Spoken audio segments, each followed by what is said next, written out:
Le ministre Siandou Fofana a pris part au panel sur l'avenir du tourisme africain, lors de la conférence « FITA », tenue dans la capitale tunisienne, les entre 25 et 26 mai 2022. Membres de gouvernements et représentants d'organisations internationales, aux côtés d'experts, chefs d'entreprise et investisseurs, ont planché sur la radioscopie de l'industrie touristique africaine dans un contexte post-Covid-19. C'était à l'hôtel L'Echo de Tunis, les entre 25 et 26 mai 2022. Et ce, autour du thème, le tourisme, moteur de développement d'une Afrique durable et inclusive, qui était au menu des assises de la 5e conférence internationale FITA, Financing Investment et Trade in Africa. Un sommet qui a vu la participation d'une délégation ivoirienne, conduite par le ministre du Tourisme, Siandou Fofana. Cette rencontre de haut niveau visait à définir les capacités de capter les investissements multilatéraux dans le secteur de l'industrie touristique du continent et proposer les ressorts d'un rebond viable de l'écosystème au sortir de la crise pandémique de la Covid. Comment enclencher un cercle vertueux et faire qu'un plus grand nombre de visiteurs puissent découvrir ces contrées encore méconnues? Et que les bienfaits du tourisme profitent aux populations locales. Quelles sont les priorités en termes d'investissement? Quelle politique publique adopter pour la relance du tourisme africain? Comment valoriser les atouts naturels et culturels de l'Afrique et les convertir en véritables leviers d'attractivité touristique? À ces questions, et à la lumière d'une résilience observée, Siandou Fofana a exposé sur la pertinence du recadrage de la stratégie Sublime Côte d'Ivoire. Avec désormais un ancrage interne et régional, fondé sur des infrastructures de proximité, de connectivité aérienne, d'allègements fiscaux, de développement territorial hors métropole, l'employabilité des jeunes par une formation adaptée aux exigences de nouveaux paradigmes, sous le prisme de la digitalisation et une promotion du patrimoine endogène. Mais aussi, en sa double qualité de président de la Commission régionale pour l'Afrique de l'Organisation mondiale du tourisme, CAF/Organisation mondiale du tourisme, et du Conseil exécutif de l'Organisation mondiale du tourisme, sur la thématique, le tourisme comme secteur de développement de l'Afrique, défis et opportunités. C'était au cours d'un panel qu'il a co-animé en compagnie du ministre en charge du tourisme de la Tunisie, ainsi que de Madame Elsia Grandcourt, directrice Afrique de l'Organisation mondiale du tourisme et de Mossadegh Bali, président du groupe Azalée. Le tout sous la modération de Madame Mounaa Ben Alima, présidente de l'agence Atuj, Tunisie.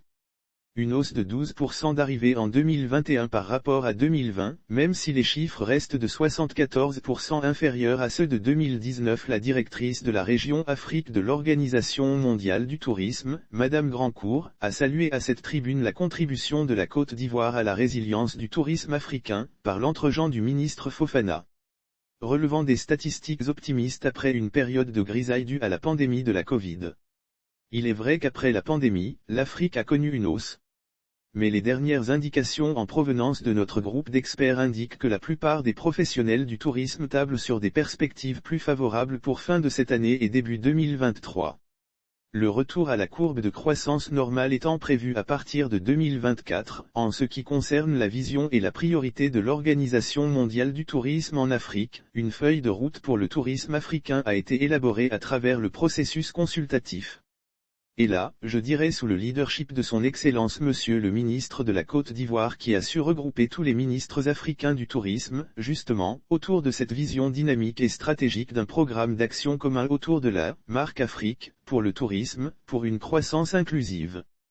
La marque Afrique vendue au sujet de la promotion de la marque Afrique, les panélistes insistent sur la nécessité de renforcer les systèmes des statistiques du tourisme, par exemple, promouvoir l'innovation et la technologie, renforcer la résilience, les questions de sécurité, de sûreté, de communication de crise et aussi d'autonomisation de la femme et de la jeunesse dans le secteur du tourisme, ainsi que la promotion du patrimoine culturel, etc. Lire aussi culture, un domaine touristique ouvert en pleine capitale ivoirienne car, au total, conclut-il, le tourisme est un moteur clé du développement socio-économique, un levier important pour la création d'emplois et un catalyseur essentiel pour attirer les investissements, grâce au travail sur l'image, inhérent à toute activité touristique. C'est aussi un secteur transversal ayant un effet d'entraînement direct sur différents secteurs économiques, particulièrement l'agriculture et l'agroalimentaire, le transport aérien et terrestre, le bâtiment et les biens d'équipement.